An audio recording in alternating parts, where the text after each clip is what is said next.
Доброго времени суток! В этот раз мы посетили заброшенный завод по производству торфа. Здесь осталась очень хорошо сохранившаяся котельная, огромные и невероятно атмосферные цеха, множество оборудования и рабочих станков, заброшенная железная дорога, поезда и вагоны, а также в одной части завода открыт музей, который посвящен истории этого завода. Завод оказался невероятно большим и атмосферным. Ну что ж, присаживайтесь поудобнее и приятного вам просмотра.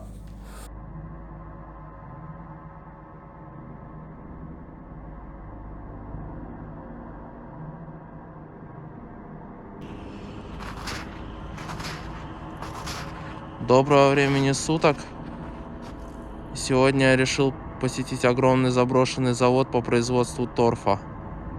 Здесь осталось очень многое, и место действительно интересное и заслуживает внимания.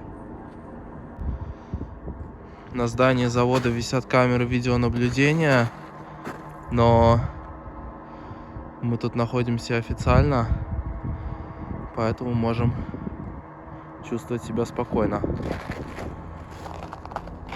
Какой-то автобус, но я так понимаю, он не заброшенный, он действующий. И старые вагоны для работников этого завода. А вот и сам завод. Он действительно очень огромный. Старая машина, военная буханка.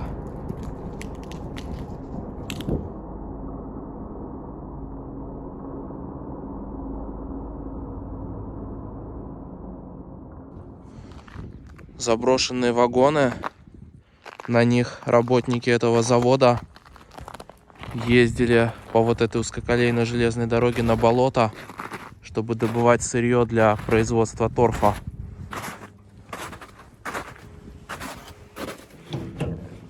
Здесь дверь закрыта.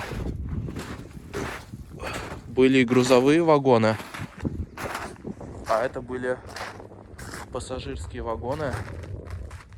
Один из вагонов, как я понимаю, был столовая, а второй обычный. Можно зайти внутрь и посмотреть, что же там было.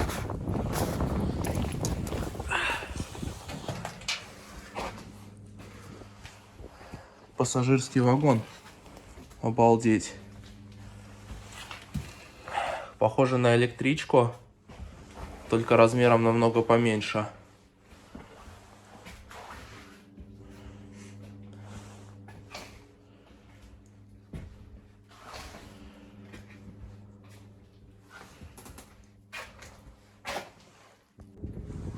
Вагон-столовая.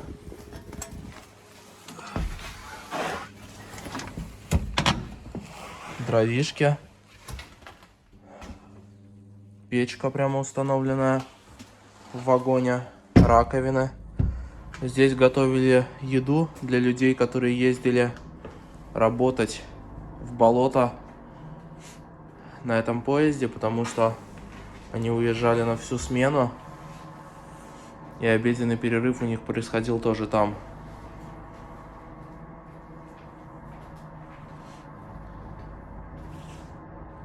Эта заброшенная узкоколейка, она уходила примерно на 5 километрах от этого завода в болото, где добывали сырье для производства торфа.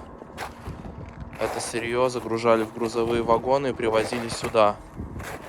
Происходило это летом, пока был сезон добычи сырья.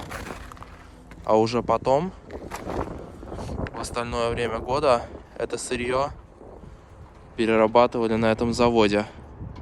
И получалась готовая продукция.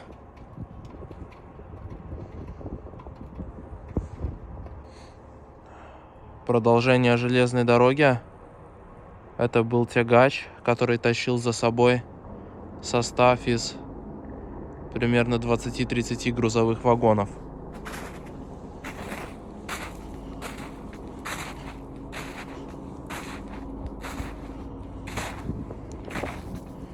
Можно зайти внутрь.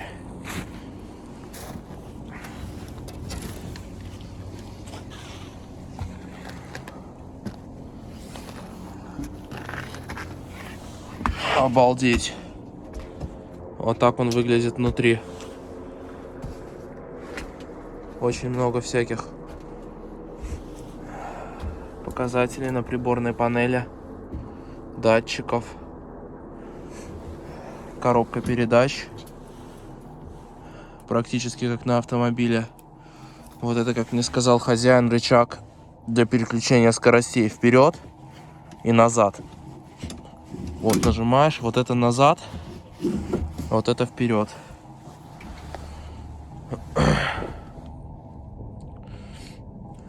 Здесь действительно очень прикольно.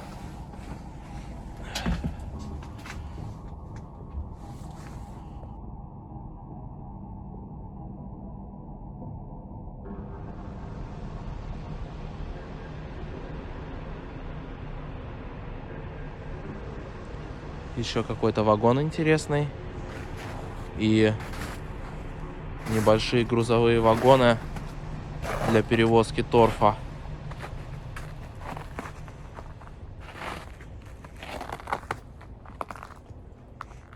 Кстати, вот это была такая очень интересная конструкция, которая переворачивала вагоны.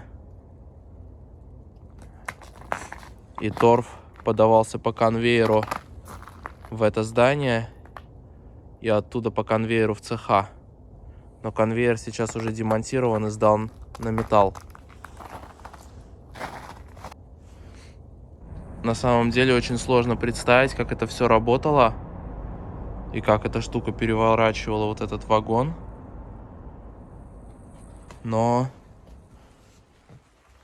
как-то это все здесь было устроено.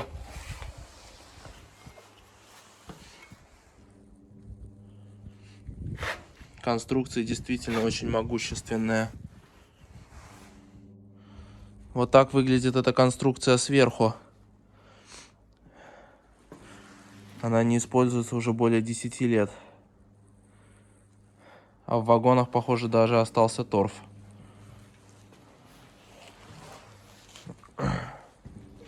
Тут стоит еще несколько различных вагонов. Небольшая цистерна. Еще один какой-то тягачок и платформа. Давайте посмотрим, что находится в них.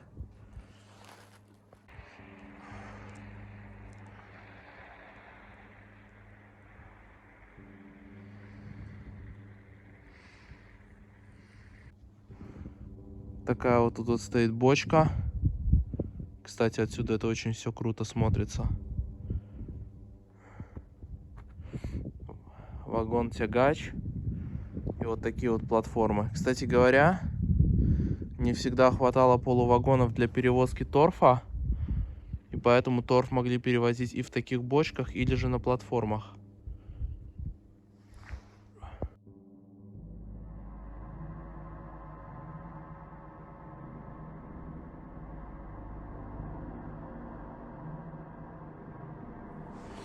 Когда-то вот по этому конвейеру прямо в здание подавалось сырье для производства торфа.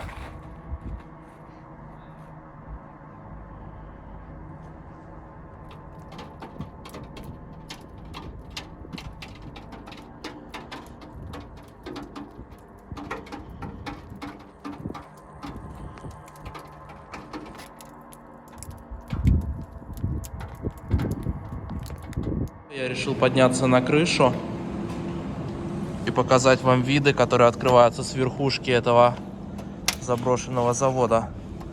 Лестница, конечно, не самая надежная, но аккуратно можно по ней спуститься.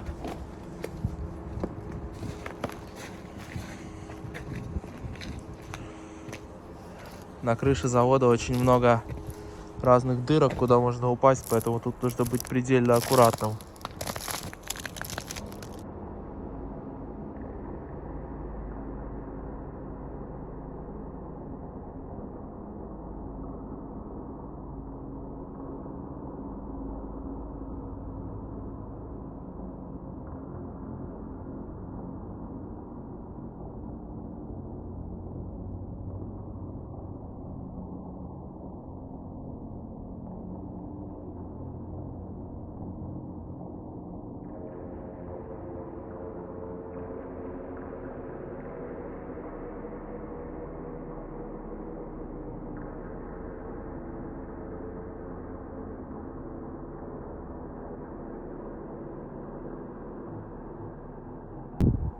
Вся эта территория, это была территория этого завода.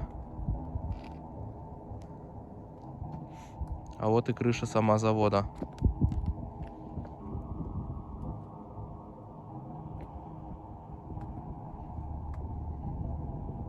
Кстати говоря, вот этот городок, построенный, по сути, только благодаря этому заводу, довольно небольшой. В лучшее время, как мне сказали, здесь проживало 1600 человек. Сейчас намного меньше.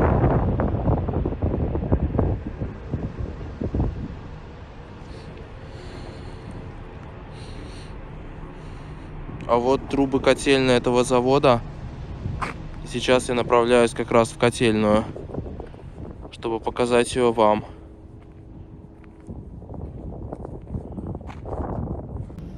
Спускаюсь вниз в само здание завода.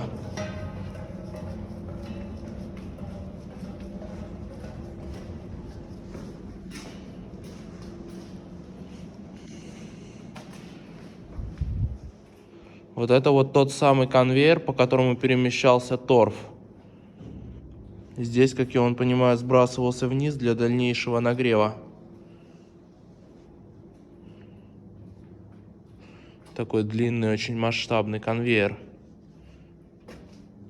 Посмотрите, насколько это все было могущественным. Под ногами какие-то металлические крышки. И продолжение цеха.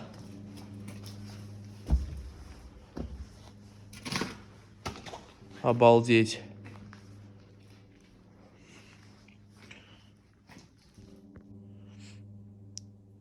Эти штуки, как я понимаю, были предназначены для того, чтобы фильтровать торф от каких-то лишних частичек. И теперь я нахожусь в здании самого заброшенного завода. И вы просто посмотрите на вот эти цеха. Насколько они огромные и масштабные.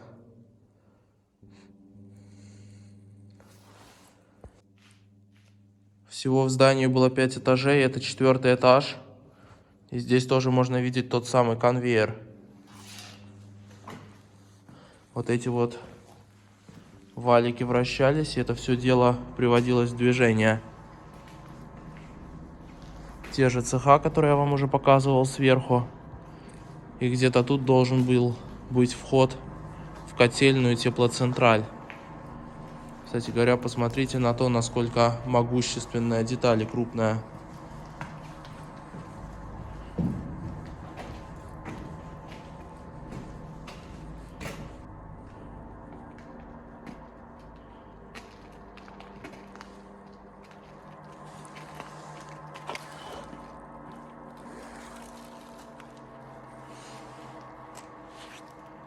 Эти цеха, они очень сильно впечатляют. Они действительно очень огромные. Еще какой-то очень большой мотор. И очень большие трубы.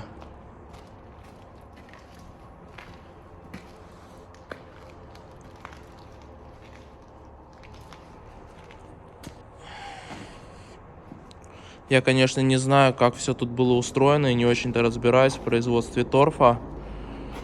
Но вот что я могу сказать, что вот эти штучки были думаны для того, чтобы когда торф ехал по конвейеру, от него отсеивались металлические детальки.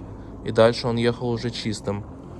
А вот этот спуск конвейера ведет туда, где стояли поезда, где их переворачивали и загружали на него торф. Посмотрите просто на размеры цехов. Таких цеха здесь 2. Обалдеть. Вот это да.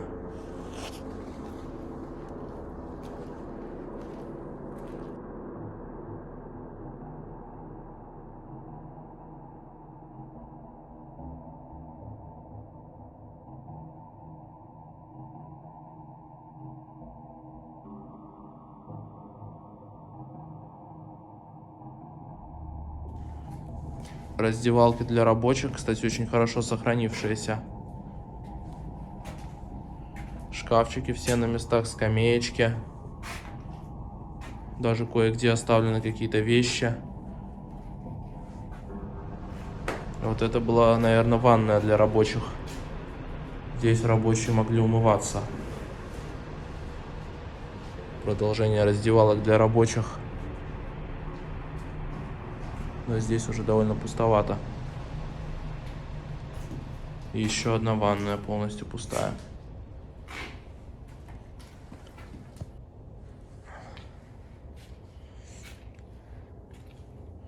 Довольно интересное помещение с множеством вещей внутри.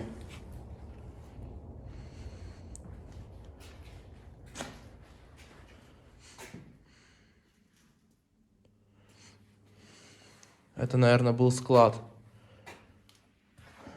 Прибор, произведенный на заводе «Радиотехника».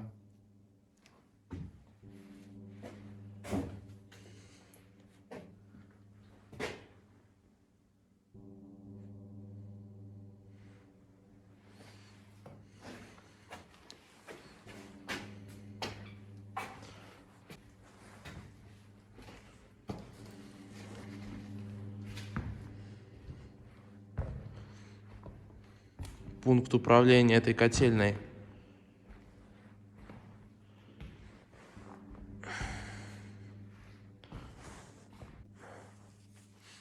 Продолжение котельной.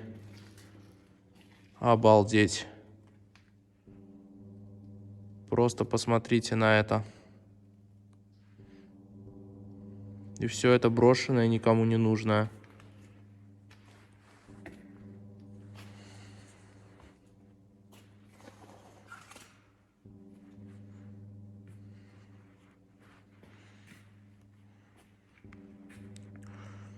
Такие здоровые котлы. Какая-то будочка. И очень много различных приборов. Представляете, как сложно было здесь все это контролировать?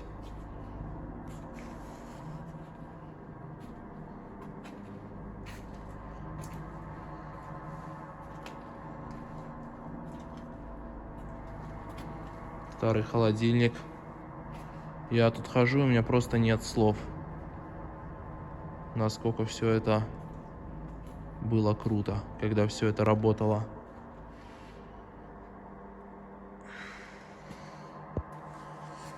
Гаечные ключи, предназначенные для ремонта всех этих установок. Давно их никто не брал в руки. Нашел аккумуляторную батарею огромного размера. Даже интересно, для чего она тут нужна. Вот эти установки производят 2,5 мегаватт-часа энергии, что ли, как мне сказали. Только я не знаю, за какое время. И завод сам производил 90% электроэнергии, которая была необходима для производства торфа. То есть завод был почти полностью автономный. Еще очень много старых редукторов и моторов. Сложно даже вдуматься в то, что всему этому оборудованию 80, 60, 70 лет. Оно здесь стоит с самого начала постройки этого завода. Пожарный шкафчик, уже полностью пустой внутри. И лестница, ведущая куда-то вниз.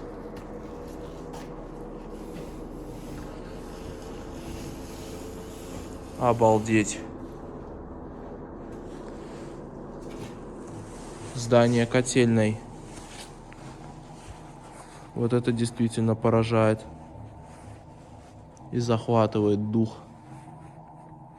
Все котлы, все трубы, все оставлено на своих местах. И когда-то тут кипела жизнь и было производство. Обалдеть.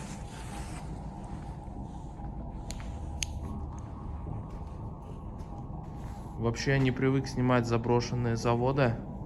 И мне даже не хватает освещения, чтобы была хорошая и четкая картинка. Шкаф с кучей различных приборов. Тут показывалась температура, напряжение, давление всех вот этих вот котлов, которые здесь установлены.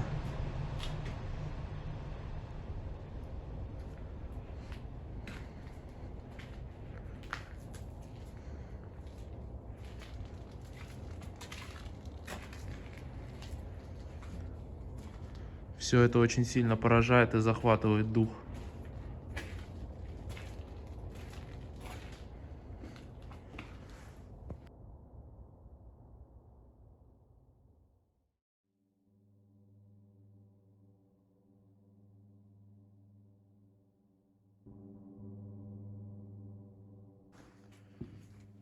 Как я понял, это следующая часть котельной. Здесь стоят точно такие же приборы. И какая-то табличка на эстонском языке. И тоже очень много разных датчиков. Вы просто посмотрите на то, насколько это все масштабно и крупно, и насколько вот эта конструкция уходит наверх. Высотой в 5-этажный дом.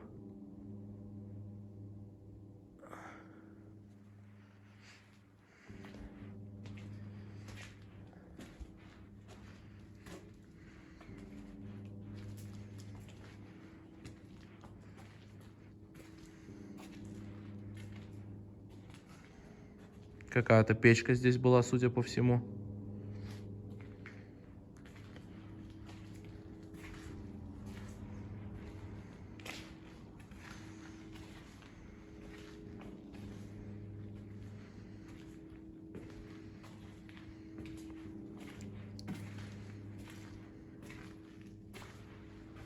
Вот это действительно могущественное строение.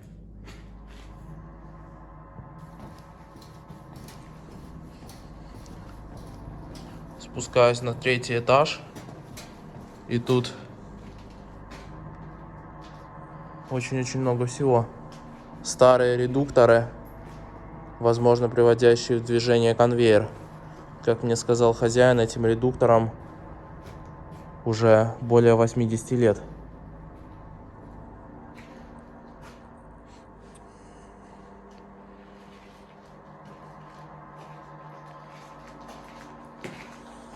Эта фабрика, она просто поражает своими размерами и величием.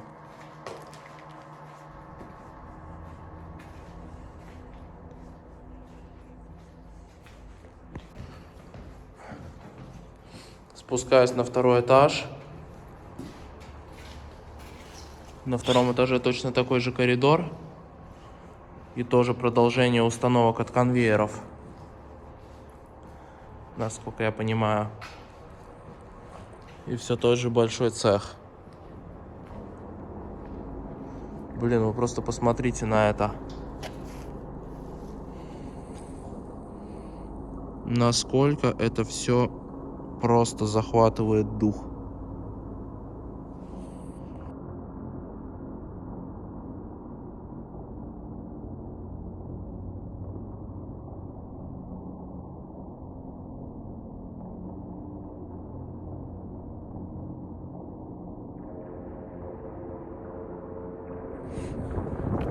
Часть завода, вот такое административное здание. Оно переделано под музей. И внутри очень много всего интересного.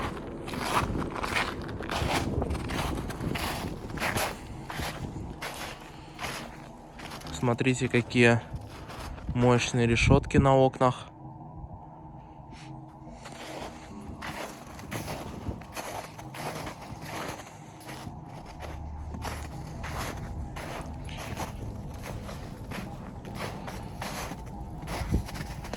Табличка, свидетельствующая о том, что это музей.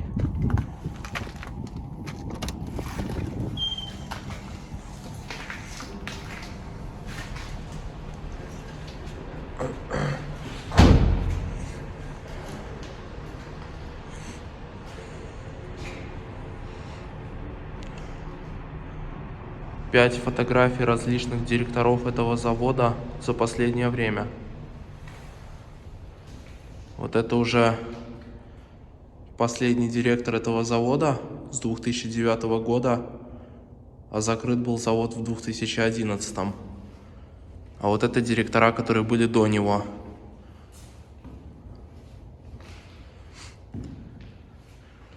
Где-то есть еще 5 фотографий директоров с более ранних времен, но я точно не помню, где они были. Очень красивая фотография. этого завода со времен, когда он еще только строился и вовсю действовал.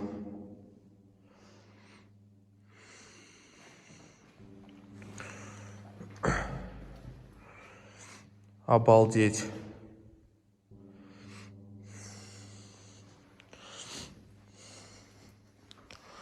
Очень много всяких разных тетрадок.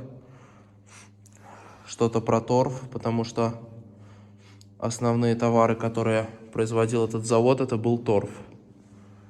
И вот рабочие этого завода, как я понимаю, и какие-то надписи на эстонском языке. Вот это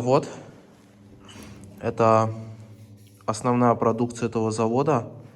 Такие торфяные брикеты, которые можно использовать для отопления точно так же, как и дрова. Ежегодно этот завод производил в среднем 60 тысяч тонн вот таких штук. А в хорошие времена эта цифра была 140 тысяч тонн. То есть вы представляете эти масштабы?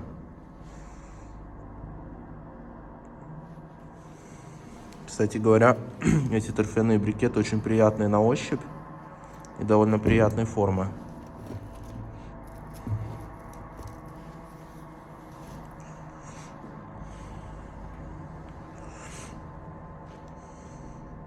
Главный инженер этого завода с 47 по 57 год. А вот какая-то спецтехника. Торфомашины. Мне кажется, с помощью этих машин они добывали торф из болот, сырье для производства.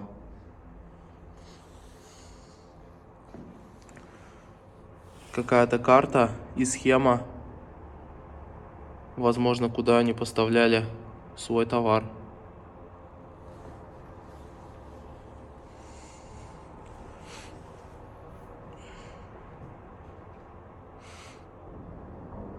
Здесь фотографии главных инженеров этого завода за различное время и очень много всего интересного.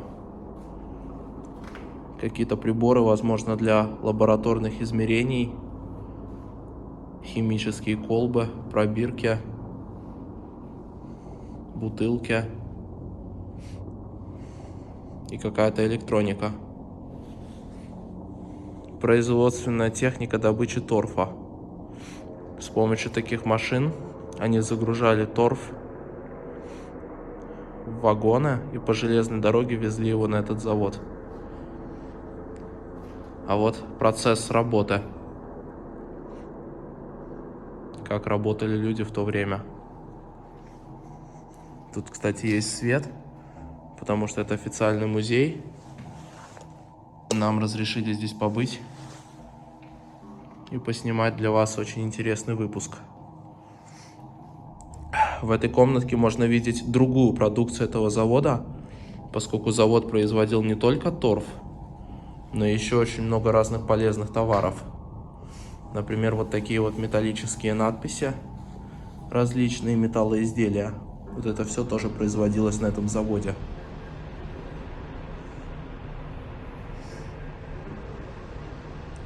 Еще также завод производил печати. Посмотрите, насколько мощные печати, насколько они крупные и самые разные.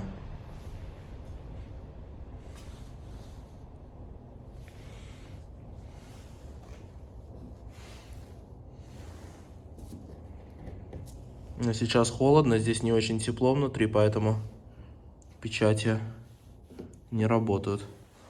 А вот это вот фотографии директоров с ранних времен. На лестнице висели 5 последних директоров, а это 5 первых директоров этого завода. Также завод еще производил ремни безопасности для машин, каски. Кстати говоря, какая-то каска лежит. Вполне возможно, что эта каска была тоже произведена на этом заводе. И флаг Советской Эстонии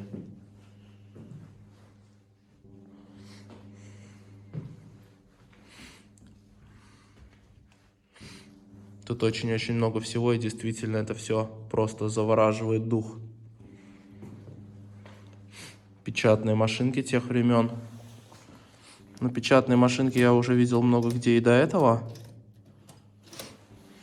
Но что меня поразило больше всего сегодня, и что я увидел впервые в жизни, это вот такие вот механические калькуляторы. До того, как появились электронные калькуляторы, которыми все сейчас пользуются, были вот такие вот механические калькуляторы. Мне даже сложно представить, как он работал. Но на нем можно было считать. И поскольку этот завод был открыт в 1938 году, и тогда еще не было электронных калькуляторов, то поначалу они пользовались такими. Здесь есть все функции сложения, вычитания, деления, умножения. И это действительно полноценный калькулятор. Дальше идут уже современные электронные калькуляторы, калькуляторы электроника и телефоны. Старые советские телефоны с крутилками.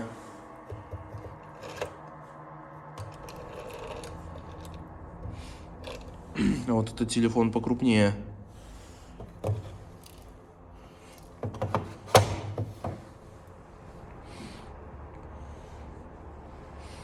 Какие-то кубки стоят.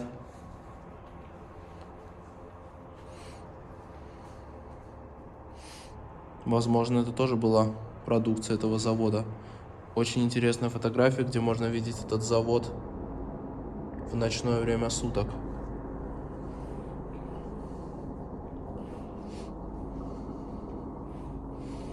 Еще тут есть часы. Часы такие, которые используют шахматисты. Я думаю, многие из вас знают, что это за часы. Это более современные, а это более старого образца и более крупная. А вот это вот Дом культуры, который тоже находится в этом городке. И когда-то все это было сделано для работников этого завода.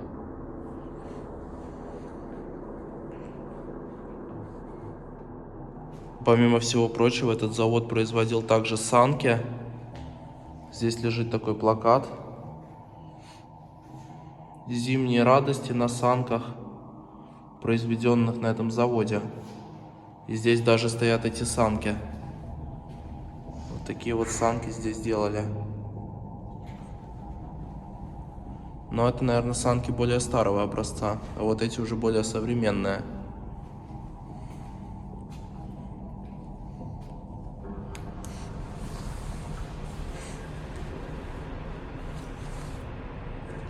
Такой интересный кабинет, стилизованный под комнату, где когда-то собирались директора и руководство этого завода. Тоже очень много разных фотографий.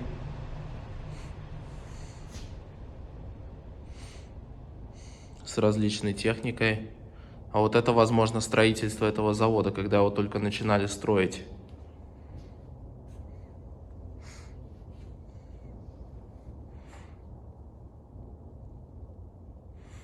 Вот это было здание бухгалтерии и административное здание этого завода.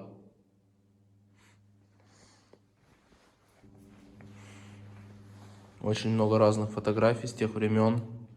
Техника, занятия, курсов техникума.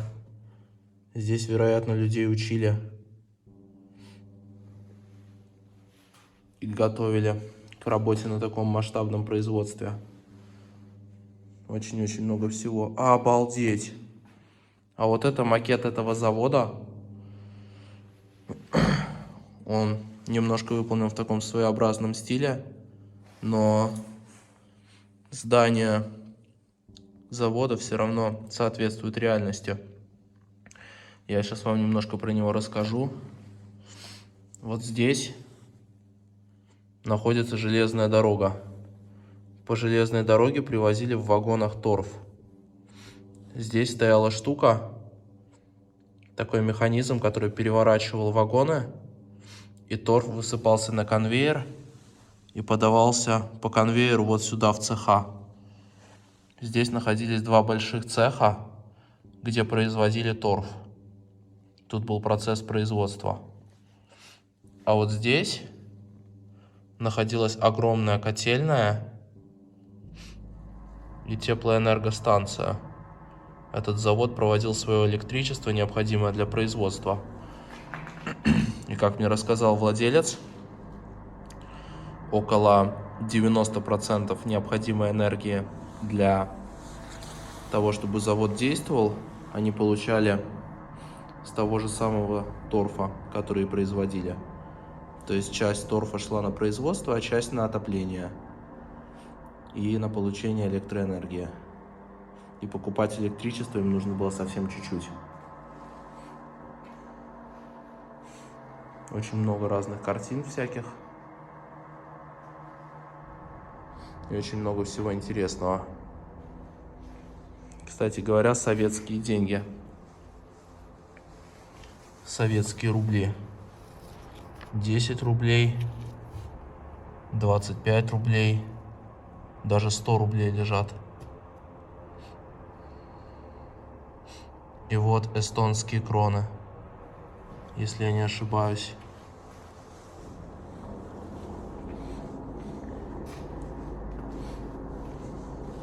Здесь тоже очень интересное помещение.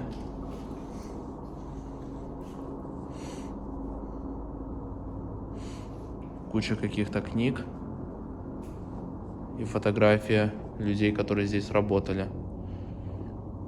На этой картинке, кстати, изображен паровой турбогенератор, который когда-то стоял на этом заводе,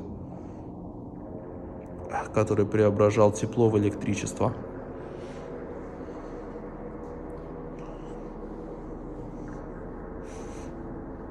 Кепки. Возможно, это были фирменные кепки для работников завода. Советская медицинская сумочка. Интересно, что в ней внутри. Внутри ничего особо интересного, здесь просто лежат бинты. Очень интересная картина, на которой нарисован этот завод. Здесь все размыто, ничего не понятно, но четко виднеется здание завода. И вот еще фотография этого завода.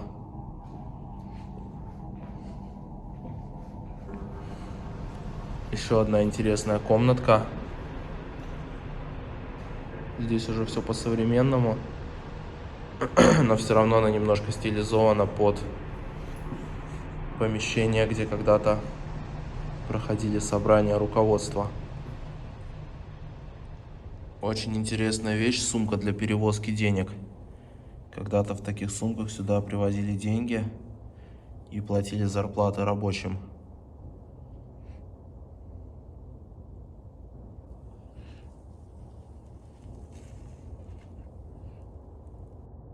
Спасибо вам за просмотр. Надеюсь, это видео было для вас интересным. И до новых встреч.